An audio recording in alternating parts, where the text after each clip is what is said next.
Once Oh, again, we're on. welcome back to the Senate Committee on Government Operations meeting of Wednesday, January 29th. I think we've already done introductions enough that everybody in the room, I think, is pretty well aware of who everybody else is.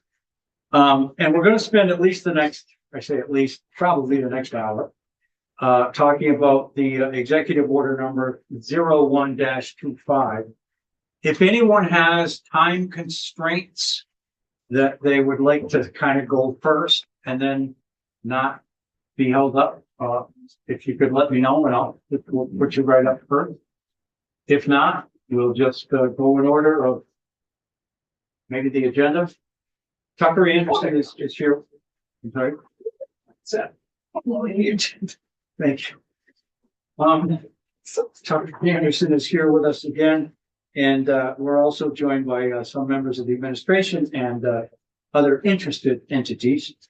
So let's talk about that a little bit, and we'll see kind of where we are as a committee. We have at least a little bit of a history in terms of the process involved. The committee's well aware that if we don't get this out of the committee with a positive vote, it won't get to the floor. And within 90 days of it, I think, being introduced, it would become law without our intervention. And then there's some disagreement about whether it's a unicameral decision or a bicameral decision. And we're going to hear, I think, opinions on both sides of that. So why don't we start with the Commissioner of Department of Public Safety, Chief Jennifer Morrison, to join us and bring us up to date on where we are with your version and view of it. Yes, sir. Thank you. My name is Jennifer Morrison. I'm the Commissioner of the Department of Public Safety.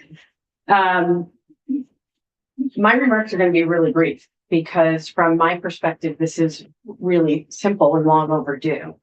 The whether or not it's bicameral or unicameral and whether or not the executive order or another method is the right way to do it, I defer to my colleagues and the administration. Switching the Department of Public Safety to an agency of public safety is solely in recognition of the size and the complexity of our organization. The governor has consistently stated that public safety is one of his highest responsibilities. And in fact, it's the highest priority for any government is the safety of whether it's a local, state or federal government is the safety of its citizens and its visitors is paramount. We, meaning myself and the deputy commissioner, have some very serious responsibilities that we hold uniquely in state government. I am the designated Governor's Homeland Security Advisor, and Dan is the designated Deputy Homeland Security Advisor. We're responsible for advising the governor of current or emerging threats to the state or region or country. This includes natural disasters, technological disasters, man-made threats, or anything that could harm our people or one of our critical infrastructure sectors. We receive relevant briefings, information, and intelligence, and we roll it up to the governor on an as-needed basis, but we are constantly in receipt of this level of information. And it's a role that we take very seriously, and it's a responsibility that goes beyond the level of many cabinet members. And that is another thing. Technically, I am not a member of the governor's cabinet. By statute, only secretaries are a member of cabinet, but I am included. DPS has historically under Governor Scott been included by invitation. Not in my estimation, DPS deserves to be a cabinet level agency, but it's also important for the rest of cabinet to be informed by the Homeland Security advisors and by our unique lens on the activities across the state. That they can benefit in terms of their areas of responsibility from what we bring to a cabinet level discussion. And regardless of our role in cabinet or outside of cabinet, the Department of Public Safety is the third largest entity in state government. It is only behind AHS and AOT. So by size alone, we should be an agency. And our workload continues to expand, much of it not at our behest, not us seeking out more work, but more work being given to our department. And so just a few of those examples in recent years. And again, I'm speaking from a very short perspective of 2.5 years in the role of commissioner. And in that time, we've seen climate change and flooding emergencies that have necessitated additional resources in planning, response, recovery, and grant management. We are leaning in more and more each year to the role of school safety and what we at the state level should be doing regarding school safety across the entire state. We were recently gifted the Animal Welfare Division. And we, of course, have had numerous additions to the Division of Fire Safety in recent years related to various components of code enforcement and the ongoing discussion around energy efficiency and whether or not we should be inspecting single-family residences and all rental housing, short-term rentals. There's no end to the apparent ways that our workload can continue to expand. And we always consistently rise to the occasion to take on the needs that are represented here. We are a 24/7, 365 organization. There is no off duty for the leadership of BPS. The deputy commissioner and I are available and literally on call every day, all day, unless we leave the country and leave our devices behind. So the last thing I'll say is that, I know there have been previous attempts to flip the department to an agency. They have always involved reorganizing other parts of state government, either annexing some function or responsibility or group or unit into it, or other things. That is not what has been presented. This is strictly recognizing the size and complexity of the existing organization. And this is not about empire building. This empire has been built long before Jen Morrison became the commissioner or my predecessor, Mike Sherling. But now it's time to treat it accordingly. So, Senator Clarkson. So as you know, we took a lot of time to create the agency of public safety here in this committee. And I'm just curious why you chose, instead of working with us, to have one of us introduce a bill to do exactly the same thing. Because as you know, it was a priority of ours. Why we're not going that route? Why did you feel you needed to go the executive order route? can I defer the question to somebody else who might have a better answer? I was just curious if that came from you as the person who went through that process with us. You saw our thoughtful process. You saw the work we did. Sure. You were invested in that work. And so I was just curious if it was at your behest that we speed it up and, and do it as an executive order, not as a legislative process. No, it was not at my behest. And candidly, I mean, I'm not trying to be flippant, but whether it comes through an executive order or through a bill, we're going to be engaged at the same degree. You're going to get the same frank and candid responses from me along the way. But in my estimation, the time is way past due, and this is the direction the governor's team wanted to take. And so I, of course, support that. Right. And I guess this is a question for Tucker, but as you know, because we went through this together, and we took the time and set up the whole, we worked through the establishment of every aspect of the agency. Have you taken, this is a template. This isn't like as fulsome as a bill, and isn't, I guess this is really a question for Tucker, so I'll withdraw that. Because I just don't know what the difference is. This sets in place, you're having to set up a whole agency, which we did in the bill. And so I just was curious if you were going to use that word or not, but I guess that's a question for Sarah. I think that Sarah and Jay can speak more to that. Like there have been a lot of discussions over the years about other responsibilities that might be more appropriately located at DPS.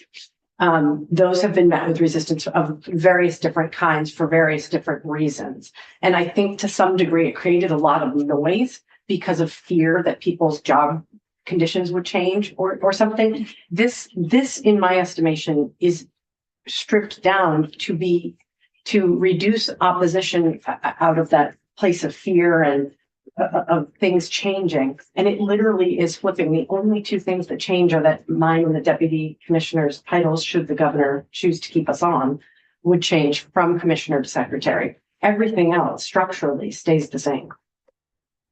And do you, I guess this is a question for Sarah on the fiscal note.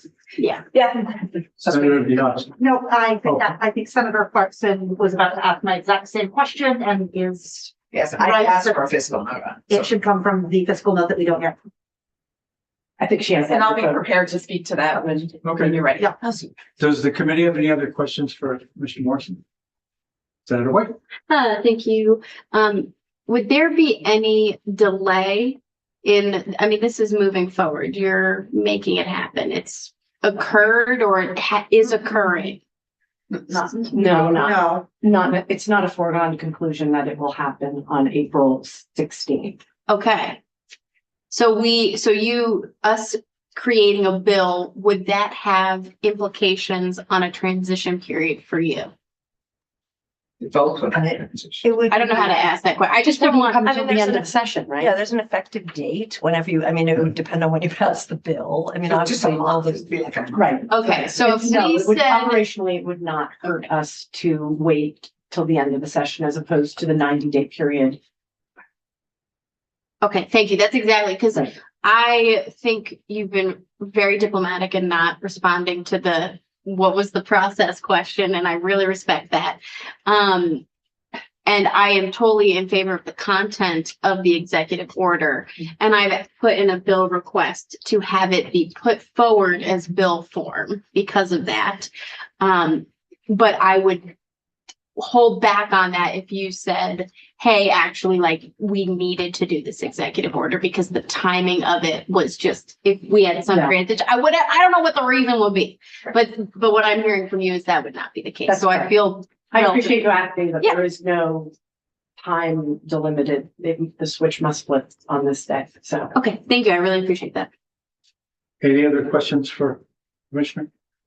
Thank you very much. You're welcome to stay. Yes, sir, I will, thank you. Is Daniel Batsy going to testify? No, he's a next door in appropriations with Oh. our financial director, Okay. so. Well, according to the agenda, Steve Howard is up next, the Executive Director of Vermont State Employees Association. Welcome, Steve. Always good to see you. It's always great to be back in my favorite committee. Waiting for that. I bet you say that to all the committees. That's what I was thinking. Thank you, Mr. Chairman. The VSEA's position is, I think, at this point, going to be based on process, not yet on substance. We would ask the committee to disapprove the executive order in order for a bill to be introduced that would allow us to have more time to flesh this issue out with our members and see if they have any concerns. This executive order is different than the bill that was passed previously. And so we don't know whether our members feel the same way they did. I think that was 2 years ago, maybe. This was at least, I think. No, it was 2021. It was not- 2021, maybe. It was- Well, time flies when you're having fun, right? So at that time, this is a very different order. So at that time, our members opposed, they had different views. The law enforcement folks who were not in DPS, overwhelmingly by like 87%, opposed being moved to DPS. That's not in this order. It's a little different.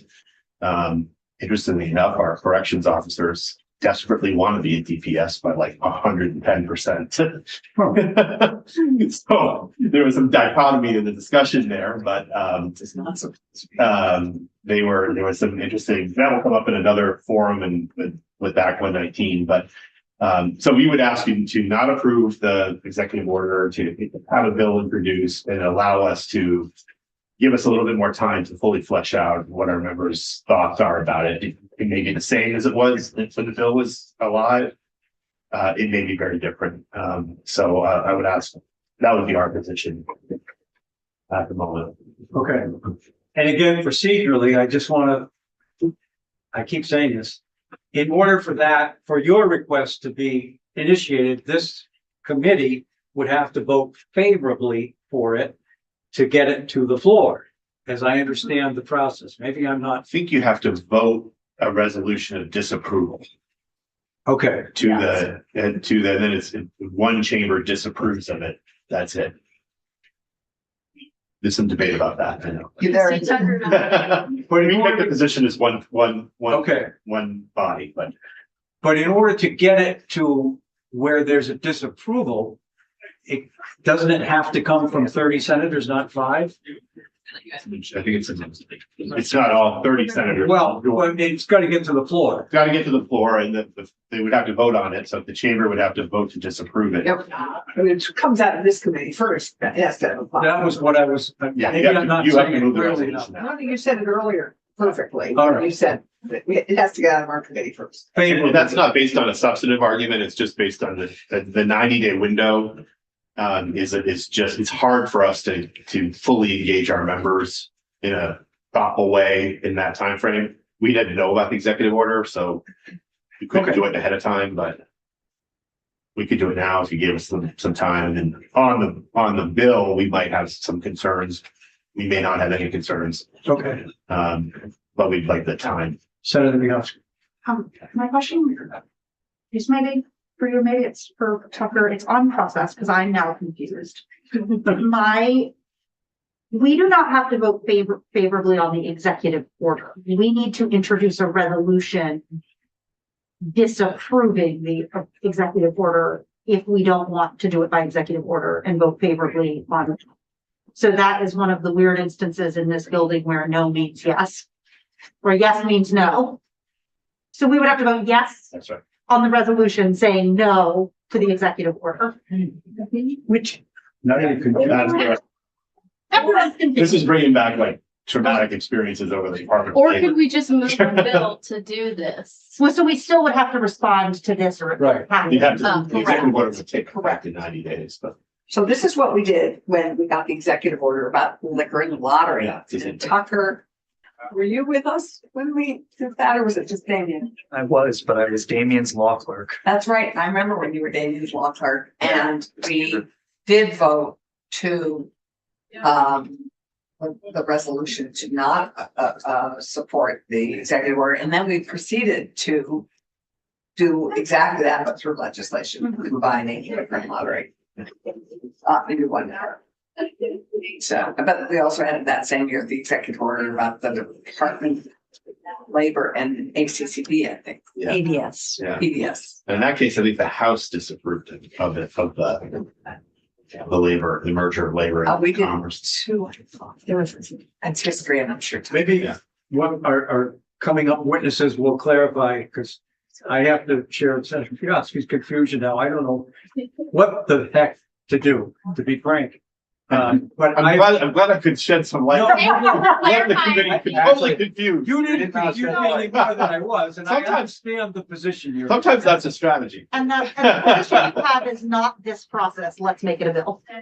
I'm sorry. The position you have is not through executive order. Let's talk about it as legislation. Right, follow the He wants to do model. it use with as liquor legislation. laws. Right. However, we showed this. However we do that. Correct. All right, You have Thank you. Okay. thanks, Steve. Did Dan, did you want to testify, or shall we move on to the next? No, I don't have anything. All right, very good. So Sarah Clark, let's invite you up to the table. Steve, you can have. No, I'm good. And we probably need another chair. No, we're good. No, I'm Right good. here. Okay. That's no problem. Yeah. I always stay on the Secretary of Administration since. Boy, you are good. That probably, And then I'm gonna get her fired. I gotta stop He is saying nice buttering things. her up. I should start saying mean things about her. Yeah. We have sharp objects if you need to throw it in. Yeah. Well, good afternoon. For the record, I'm Sarah Clark, Secretary of Administration. I don't think we've met before, so nice to meet Senator you. Larry Hart from Orange County. Great. It's great to be back in this committee again, in a different role this year, but pleased to see your faces. So what I maybe can speak to, I know last week's testimony, you talked about the fiscal impact of what's in this executive order. And as Commissioner Morrison indicated, it is really straightforward, I think, because we are simply elevating from a department to an agency. And therefore, the fiscal impact is raising the salaries of a commissioner and a deputy commissioner to a secretary and a deputy secretary. So we've done a brief analysis that JFO can validate, but roughly $32,000. Oh, good. You okay? Per step, per person. I'm gonna get you water. Combined. Mostly his, by the way. I just want to- He's vastly underpaid. I'm just saying. He's vastly underpaid. We have a hard time talking about vastly underpaid. I know, I'm sure Oh my you do. You're right. Fair enough. Big one. Emergency conference. Okay, good. I love it, an emergency. Well, I thank you for sharing the number with us. I mean, 32,000 was not necessarily the number I expected to hear. Yeah. I had actually thought it would be a substantially larger number, so I appreciate you reflecting on that. And I trust your numbers, although we may want to get someone from JFO, but Yeah, no, I see no reason to be. Yeah. Yes, Senator Clark. And that is because, unlike other agencies, they have cleverly kept people division heads and not commissioners. Had they elevated them all to be commissioners, it would be a different story. Senator Johnson. To that point, my question, I'm sorry, it may not actually be. No, I'm Like, sorry. you were Tucker. Is that some water? I Yeah, have a cough drop. okay. She said, yes. okay. I have no jury. So That'll have it in your. So to your point, they are staying division heads, not commissioners. So would there be anything to stop next year just making them all commissioners, or would that also have to come through legislation? I believe that would have to come through legislation if we were going to create, convert into deputy commissioners. I mean, But we have, like, the Agency of Agriculture, for example, does not have a series of deputy commissioners. In an organization structure, right? and AOT doesn't either. AOT, I think, yeah, it has, and education, when it got changed, didn't create. That's correct. Okay, so there is precedent for sticking with the division heads, and I see Tucker nodding behind you that legislation would have to be passed to convert those to commissioners in the future. Thank you, darling. Yes. Okay, thank you. Do you need an answer? No, I'm looking for another person. and so. Now that we can talk a little bit stats. Thank you. You got it, girl. Yes, you have more. Yeah, I'm so sorry. And phoning a friend, thank you everyone for helping, but so to get to this roughly $32,000, I'm taking the salaries of these two individuals right here and I'm increasing them to the secretary, the deputy secretary, and also adding the benefits that change because they're based on a percentage of the salary. So that includes things like retirement, your FICA, your childcare assessment, all of those things. So it's kind of a fully loaded cost for these two folks. And that ends up only being 32. Yeah, as the commissioner indicated, her position, probably given the nature of the work and the scope, is already, when you look at the salaries of large department commissioners, which is what public safety is considered now, she is already at a higher amount within that range of commissioners of large departments.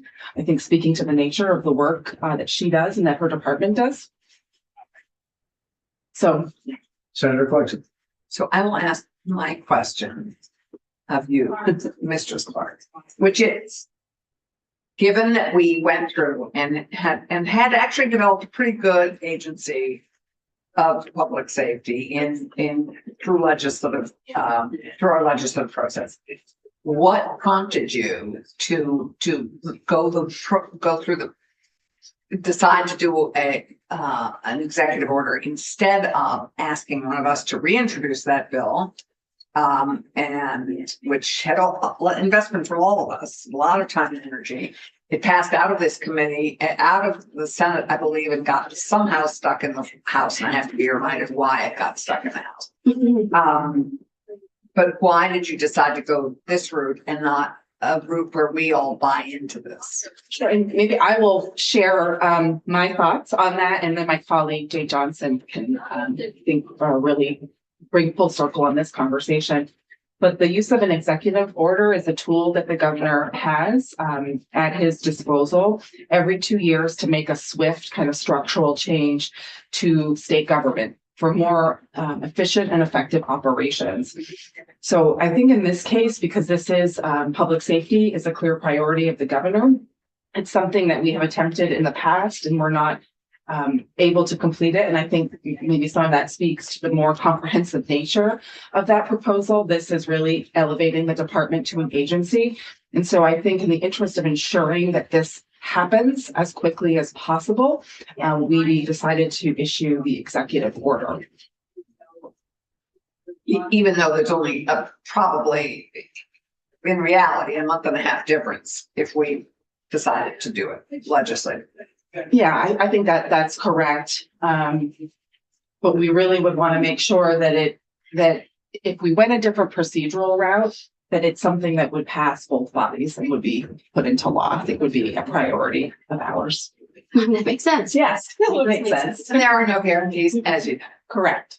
I think that that's a more, I would have to say, I respect that point of view, and I can understand the governor's desire to push something quickly on public safety. I think all of us are hearing from constituents that's a major issue of concern. But I do think that in the spirit of cooperation, it would have been better received if it had come a different way. But I respect that decision, and I think it unfortunately has left a bad taste in some of our mouths with how the executive order rolled out, because we too share in the extreme concern for public safety throughout our state. So I just would say that we can make good on that statement, though, by passing this piece of legislation out of both bodies.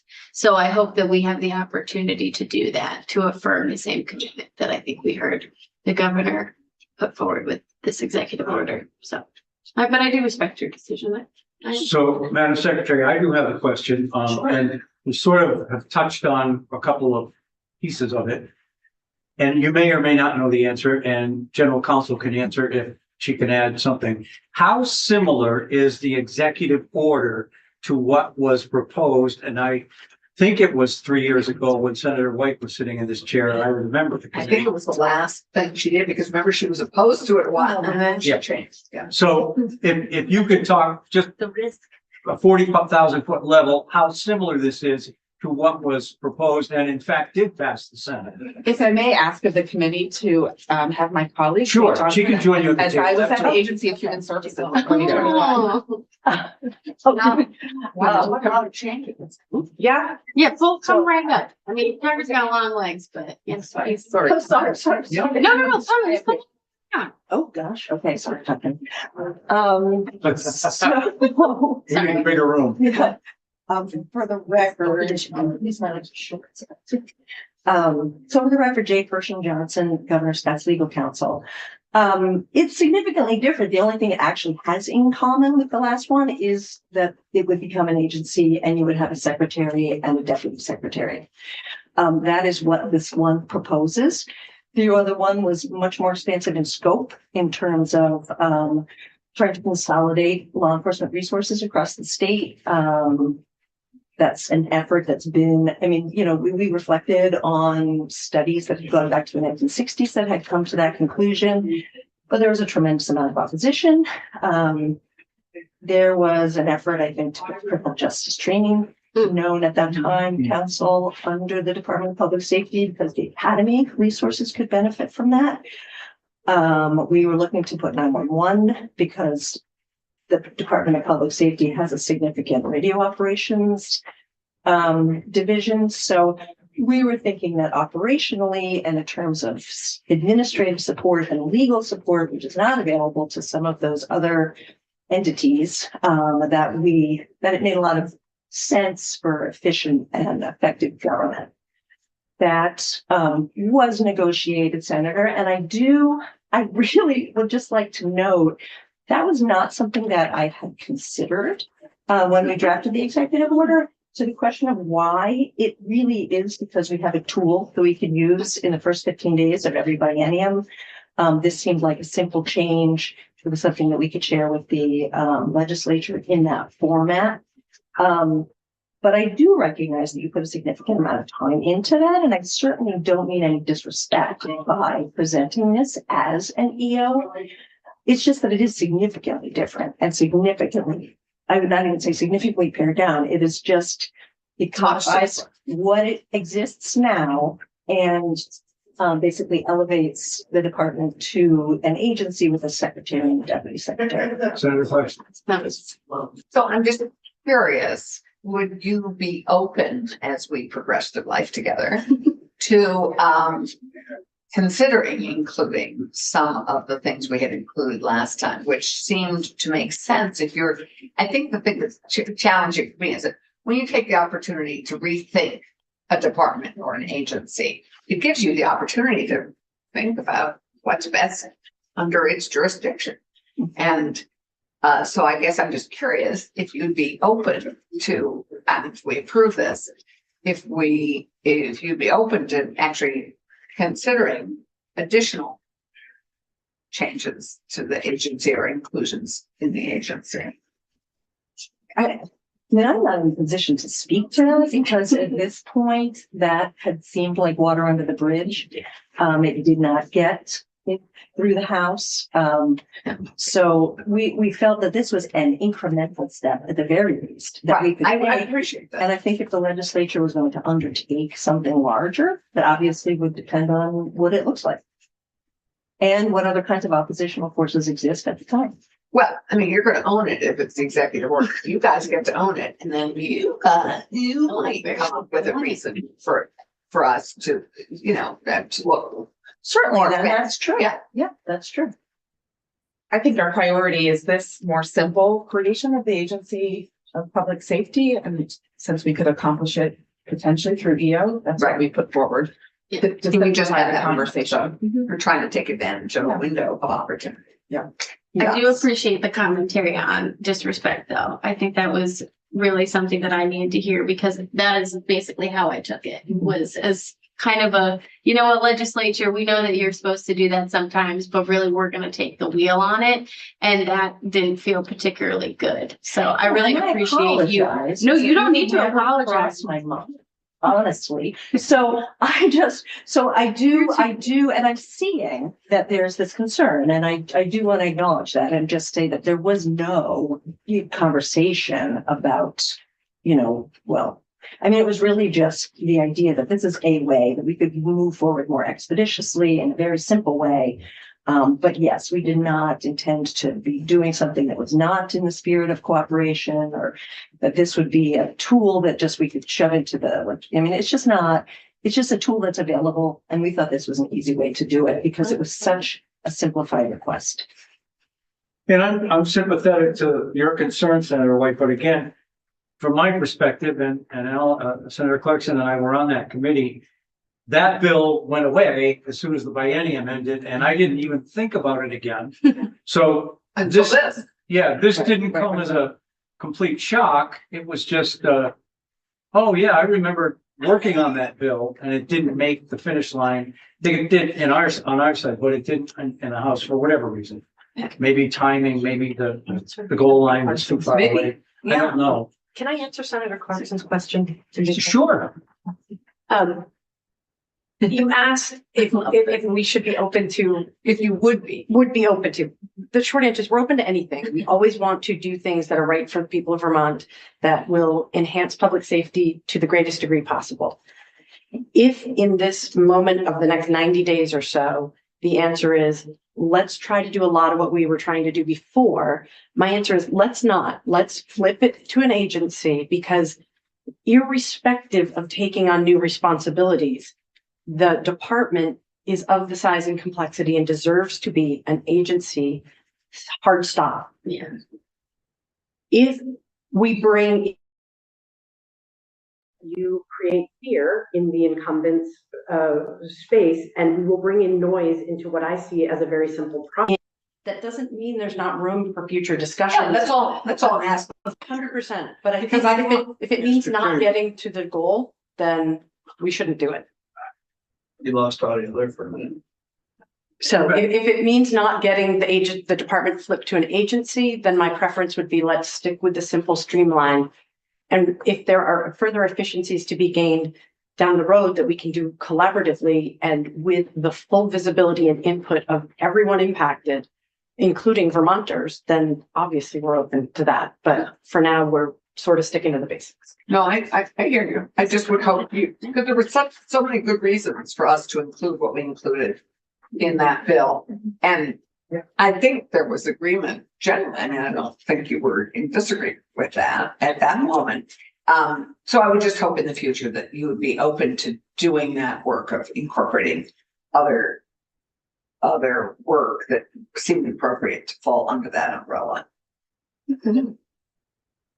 So what we haven't addressed today, and maybe we don't need to at this point is, and I love the adjective that was used by, I think it was in 2017 that, Michael, Sorry. O'Grady Yes, used O'Grady. tolerable, was the adjective that he used to describe the different interpretations of statute that say either, or the Constitution actually, that say either it's a bicameral decision or a unicameral decision. And we really haven't talked about that today.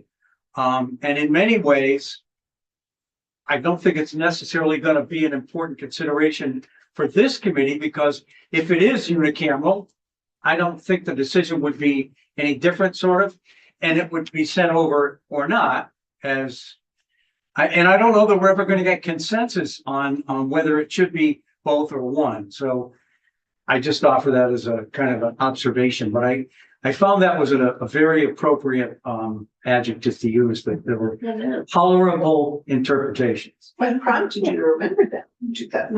Well, no, Attorney Johnson said it. Oh, Jay. And I just read it again. Tucker, I would like to note that I did quote that directly when this was first introduced. We had the conversation last week. I said there are colorable arguments on both sides of this issue. We have to hear it a couple times, as you know, Chuck. You guys really just have to. I thought he meant cholera. We definitely don't want that. I think we can universally agree, none of us want that. are there any other questions for anybody actually? That's Thank you. Sure, we can. Sure. Maybe, because I think Tucker can clarify, just again. Yeah. What are options?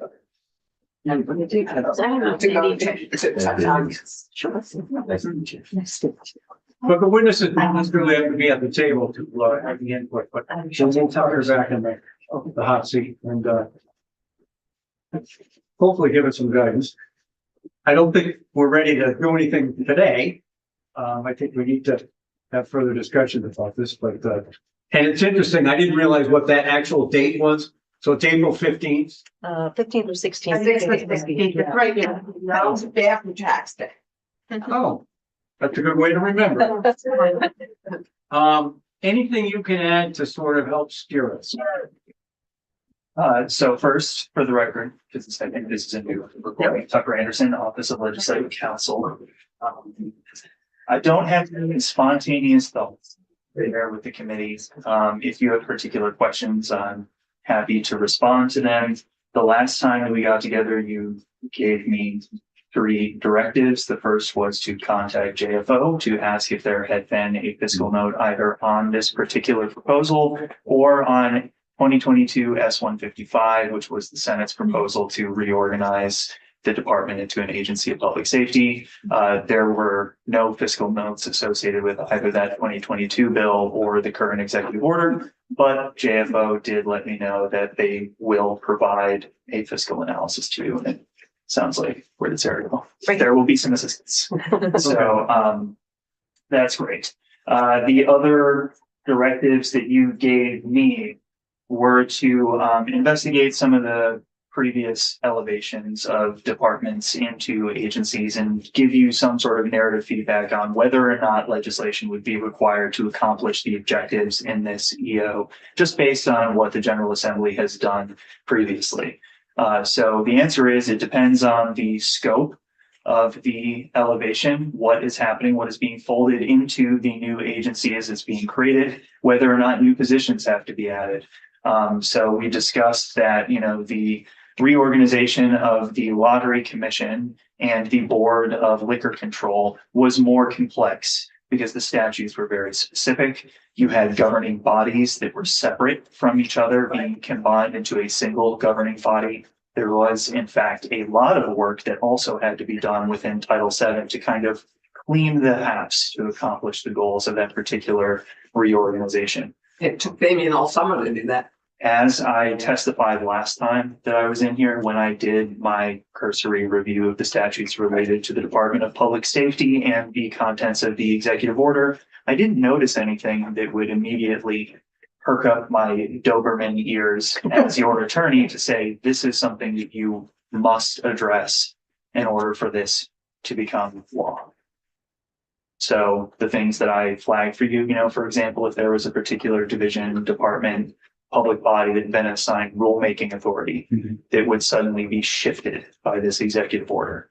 That would be an instance where you would have to amend that statute to move the rulemaking authority to whatever the new body is going to be, that is going to exercise that lawmaking authority. But it stays the same in this. It stays the same. Yes, there's a rulemaking office, but as I touched on last time, it was really just the Division of Fire Safety rules that immediately triggered a little review. And in that case, the power is actually dedicated to the commissioner. So there would be no necessary. That's having noted that in all cases, there has always been a cleanup bill to ensure that the name of the agency, the titles and roles, and any necessary adjustments to authority and duties be at least technically corrected. Senator Clarkson. My first experience of this was when Shumlin, I don't think Governor Douglas did this. I don't think we had any changes with Douglas, but Shumlin, the first one was to create the Agency of Education out of the Department of Education. And do you recall what happened there? There was a bill introduced to accomplish some. It ended up not being an executive order. He began it with the EO, I think. Didn't he or not? I can't remember. You asked this exact same question last time. Are you having some deja vu? I'm having deja vu. And when I looked at 16 VSA 201, the secretary's duties to try to track down the particular act that you were talking about, I got lost in the footnotes and moved on to other work. Okay. So my apologies. Yeah, lost. I just couldn't remember. I just remember liquor and lottery so fully. And As do I. yeah, It's my formative experience. You mentioned 3 directives. Did we get to the third or was that it? That was it. Okay. Those were the directives. Some folks have asked me, and I don't have an answer, whether there might be additional cost to rebrand the department into an agency. I'm thinking of letterhead and all sorts of things. I don't know to what degree that's important or. So when I did the review of some of the other changes that have happened, didn't make it to the Agency of Education, my apologies again. But there have been some fiscal notes in the past that have pointed to the need to update, for example, vehicles belonging to an agency, things like that, badges, posters. In the future, if you change the Department of Labor, they would have to reprint all the posters that you see in our government buildings. so there may be things like some that. modest additional costs that we Right. didn't just. That's probably pretty modest. I mean, all the letterhead and everything these days is digital. It's not, nobody prints out letterhead anymore. Point taken. I do, but I print. And all of our vehicles are by division, not by, I can't think of a one that says the Department of Public Safety. Maybe they do. But I can't picture it. I'm sure if we say there isn't, there. Not many. Sure. So hadn't thought of it because the change of branding hadn't crossed my mind. I'm not going to stop wearing my Department of Public Safety polo shirt on the April 16th or whatever day this comes to pass. I don't know of any substantial expense that would come from Okay, that's fair. changing. Somebody asked me, I said, I don't know. Yeah. Think on it. Does anybody else have questions for any of the witnesses? Yes? I guess my question for Tucker is, having gone through some of these now, being an experienced counselor in this process, do you see any cleanup in this EL that we would have to do legislatively? So I'd recommend that at some point to address that question, you go back through what the Senate passed in S-155. Right. And there was some statutory cleanup that happened there. As was stated in previous testimony, it was larger in scope than what the EO proposes. But there were also some transitional provisions that were included. Right. The General Assembly asked for things like some report back. So I'd be happy to walk through those with you at some point, and you could see the majority of that bill was 29 pages. 15 pages of it was new language, establishing the new divisions, expanding some of the authority, providing for support services for certain boards, agencies, and divisions that were not being incorporated into the agency, but that were going to receive support from the agency. And then the remaining half or less of the bill was some sparse cleanup in Title 20 and elsewhere. So maybe before we make a decision or take a vote on this, we might review some of that. I think it just might be helpful because we might want to introduce a companion bill. Even if we approve the, yeah, we might well support the administration. Consider some cleanup if it was easy to do legislatively. Well, it's easy, but you know. I'm open to whatever suggestions you might have in terms of committee work. Well, We can take a look at S-155. I think it would be interesting to just take a peek at it and see if there was stuff we might do legislatively to complement the work that of the EO. Happy to come back. It seems, and I'm probably not going to use the right word, but that S-155 was a lot more dense than the EO is, and included things that the EO seems to be pretty straightforward and almost a skeleton kind of structural change. Whereas what we got into 3 years ago was a lot more complicated, it seems to me, if I'm remembering correctly. I mean, we worked on that for a long time, it seemed like. We did. Yeah. So I won't qualify S-155 in 2022 as complicated or uncomplicated or more or less complicated Fair than enough. the executive order that you are considering. It did have a different scope than the executive order. It looked the elevation of the department into an agency, but also at some of the services that the department provides and would provide in the future as an agency. It also looked at the potential consolidation of other law enforcement activities that exist outside of the department into the agency and requested some reports on that. does anyone, other witnesses want to say anything further to help us through this, or? I would say the only other one you might want to look at is the Agency of Digital Services, which I believe we That was also an did. EO that was very I remember that successful. too. Yeah. Yeah. That's right. Thank you, Jay. Totally right. We discussed that before in our. Yes. I believe that I brought that up in my initial testimony as an example of one where that was almost purely a technical correction bill that the General Assembly moved through. Yeah, and even that was much more complicated because to your comment, it may not have been much more complicated, but it moved staff from various agencies, Right. consolidated, Into IT staff AES, into right. AES. So there was some movement of staff and there was some movement of appropriations, which is authorized in Title III. But this is in the essence of that. So Right. Thanks for reminding us. Well, as they say, did you want to add something? I just would say, Mr. Chairman, thank you. That I just want to repeat, I think for historical reference that the broader bill that did consolidate outside law enforcement into the agency of, I think it's a S-155 is the bill that did meet with significant opposition from those law enforcement officers who did not want to be consolidated into the Department of Public Safety.